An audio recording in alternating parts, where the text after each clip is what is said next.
Xo'p, bo'lmasa videoga olishni boshlaymiz. Bundan oldingi videoda aytgandek, bu xonadonni 100 yevroga taklif qilishdi videoga olishimga va men rozi bo'ldim, chunki 100 yevro ko'chada yotmaydi deydi-yu. Bo'lmasa boshlaymiz. Sekin uchish kerak. Eng muhimi dron olganda sekin videoga olish, chunki test qilmoqchi bo'lsangiz, kadr plavniy chiqmaydi, ya'ni cinematic deydi-yu. Kinoshnik bo'lmaydi, shuning uchun ham sekin qilish kerak. Voy, mana yerda ana ehtiyot bo'lish kerak. Katta ona. Daricha Pragani ko'rsatamiz.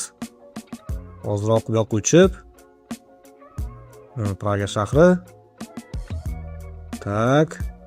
Endi sekin orqaga qaytamiz. Uzoqqa ketib qolmaslik kerak. Bu juda ham muhim va tepaga uchib ketib qoldim hozir. Boshqa podyezdga kirib ketib qolishim mumkin boshqa xonadonga. Menga bo'lsa, men bu balkonda yeri bor balkonda oynasidan kirishim kerak. Tak. Bu juda ham qiyin, chunki tor. Joy juda ham tor. Oy, epladim. Hop, ketdik endi. Oshxonani ko'ramiz. Oshxonadan keyin spalniga o'tamiz. Tak.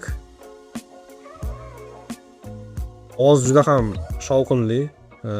Mana bu yoqdan уже spalnida 360 videosini olib orqaga qaytamiz. Tak. Ketdik. Sekin.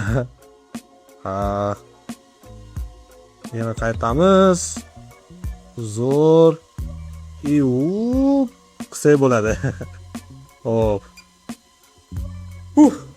Shunaqa ko'p nimalar bor, hozir zakazlar bor. Keyingi oyda xudo xolisa sportzalda videosini olishim kerak, futbol matchini videosini olishim kerak va yana nima bor?